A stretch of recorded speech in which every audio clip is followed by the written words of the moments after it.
जय श्री सद्गुरुदेवाय नमः। जय श्री गणपति देवाय नमः।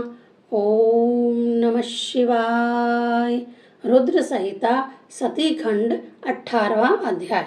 ब्रह्मा जी के ऐसा कहने पर उत्सुक होकर नारद जी ने पूछा, हे पितामह, आपने कैलाश पर्वत पर जाकर क्या किया? व शिव जी से आपका वार्तालाप क्या हुआ? कृपा करके कहें।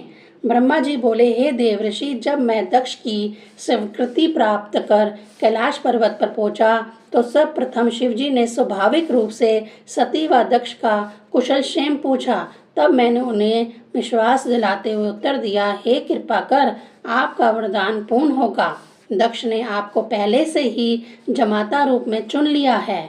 आप शुभ मुहूर्त देखकर उनके घर जाकर सती को स्वीकार कर लीजिए। शिवजी ने प्रसन्नता से कहा कि तुम्हारे व नारद जी के साथ जाकर मैं सती को अर्धांगिनी बनाऊंगा। इस उत्सुक अवसर पर अपने पुत्रों को भी आमंत्रित कर लें। तब शिवजी की आज्ञा पाकर मैंने अपने मारीच आदि पुत्रों को भी बुला लिया। इधर शिवजी ने भी विष्णु जी का सिमरन किया, जिससे तुरंत गरुड़ पर सवार होकर लक्ष्मी सहित जगत पालक विष्णु जी भी उपस्थित हो गए। सब देवता तथा ऋषि मुनि एकत्रित हो गए। चैत शुक्ल त्रयोदशी रविवार के दिन फागुन नक्षत्र में बड़े हर्षोल्लास के साथ यात्रा आरंभ हुई। बारात की शोभा आदित्य थी। सदाशिव नंदी पर आसीन थे। अलौकिक उत्सव था। प्रजापति दक्ष ने प्रसन्नता से सबका स्वागत किया। तब उस शुभ मुहूर्त में शिवजी ने विलक्षण गुणवती सौंदर्यवती दिव्य सती को अर्धांगिनी के रूप में स्वीकार किया।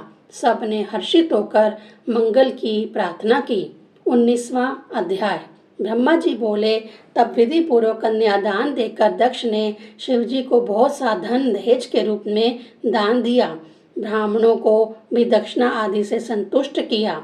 तब विष्णु ने लक्ष्मी के साथ शिवजी की हाथ जोड़कर स्तुति की तथा कहा, आप सब लोगों के पिता व सती माता है। अतः सती रूपाणी शिव शक्ति को प्राप्त कर आप समस्त ब्रह्मांड का उद्धार कीजिए।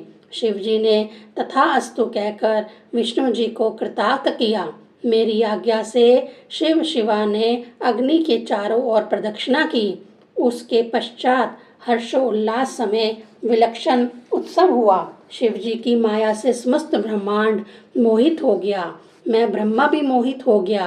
प्रदक्षिणा कराते समय दक्ष की पतिव्रता सुता सती के प्रति काम मोहित हो गया तथा उसका मुख देखने के लिए अधीर हो गया, किंतु लज्जाशील सती ने अपना मुख पूर्ण रूपेण ढका हुआ था, जिससे मेरी इच्छा पूर्ण न हुई। काम आतुर मैंने सती का मुख देखने के लिए छल का सहारा लिया तथा हवन कुंड में बहुत सा गीला ईंधन डालकर घी को आहुति दे दी। इससे इतना धुआं उठा कि अंधेरा हो गया। इसी बीच अवसर देखकर मैंने सती का पर्दा हटाकर मुख देख लिया। मेरे काम की सीमा न रही। बर्फ के समान मेरे वीरे की 4 बूंदें पृथ्वी पर गिर गईं। लज्जित व भयभीत मैं उसे छिपाने का प्रयत्न करने लगा, किंतु शिवजी के सर्वत्र नेत्रों से बच न पाया। उन्हें मेरा वीर्य स्खलन का ज्ञान हो गया। क्रोधित हो वे बोले, अरे पापी, तूने यह धृष्टता कैसे की? तो विवाह कराते हुए मेरी पत्नी के प्रति कामर्थ हो गया। इस प्रकार फटकारते हुए शिवजी त्रिशूल उठाकर मेरा वध करने के लिए उद्यत हो उठे। मारीच आदि मेरे सभी पुत्र चित्कार करने लगे।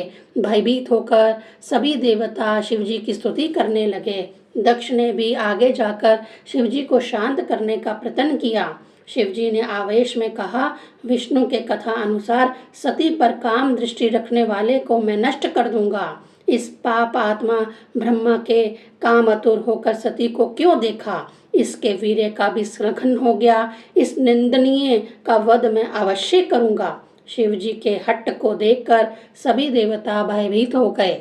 इसी समय विष्णु जी ने शिवजी की बहुत स्तुति की। शिवजी ने कहा, विष्णु, तुम मेरे प्रिय हो, मुझे रोको मत। इस धूर्त को मारने दो। यह ब्रह्मा बहुत पापी है। इस महादुष्ट का नाश मैं अवश्य करूँगा। मैं सृष्टि की रचना स्वयं कर लूँगा या अपनी माया से नए ब्रह्मा का सर्जन कर लूँगा, किंतु इसका वध अवश्य करूँगा। इस पर मुस्कुराते हुए विष्णु जी ने कहा, हे देव, हम आप ही के अंश हैं। ब्रह्मा आपसे अभिन्न है तथा मैं भी आप ही का अंश हूँ। आप तो सर्वज्ञाता हैं, आप ही शिव परम तत्व हैं। आप उपाधि तथा नित्य आदि के भेद से रहित हैं। इस प्रकार से विष्णु के तर्क को सुनकर तथा उसकी स्तुति को देखकर शिवजी स्थिर होकर प्रसन्न हो गए तथा उन्होंने मेरा वध नहीं किया। 20वां अध्याय। ब्रह्मा जी बोले, हे मुनिवर, जब शिवजी शांत होकर स्थिर हो गए तब सभी देवता प्रसन्न होकर हाथ जोड़कर शिवजी की स्तुति करने लगे। मैंने भी अनेक प्रकार से उनकी स्तुति की। इससे प्रसन्न होकर शिवजी ने सबकी उपस्थिति में मुझे कहा, हे ब्रह्मा, अब तुम निडर हो जाओ तथा अपने मस्तिष्क का स्पर्श कर मुझे प्रणाम करो। शिवजी के कथन अनुसार मैंने अपना मस्तिष्क छूकर उन्हें प्रणाम किया। इसी बीच शिवजी मेरे मस्तिष्क पर आसीन हो गए।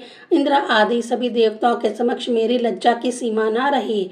फिर लज्जित होकर मैंने पुनः उनसे क्षमा याचना तथा स्तुति करने लगा। इस प्रकार उनकी स्तुति करके उनसे पाप मुक्ति का उपाय पूछने लगा। शिवजी ने कहा, हे ब्रह्मा, तुम इसी प्रकार इसी रूप से प्रार्थना व सेवा करो। इस रूप से ही पृथ्वी में तुम प्रसिद्धि प्राप्त करोगे।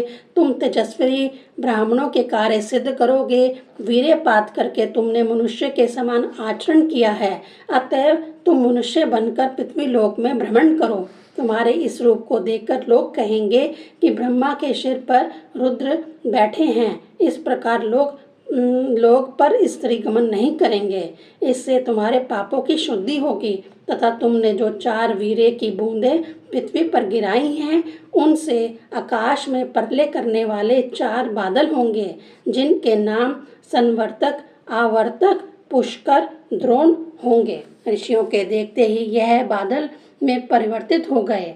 तब यह देखकर शंकर व सती संतुष्ट होकर शांत हो गए। तदनंतर शिवजी ने आज्ञा पाकर विवाह पूर्ण करवाया। तब भगवान शिव ने सती सहित दक्ष से हाथ जोड़कर जाने की आज्ञा मांगी। दक्ष ने प्रसन्नता से अपनी पुत्री व जमाता को विदा किया। ओम नमः शिवाय।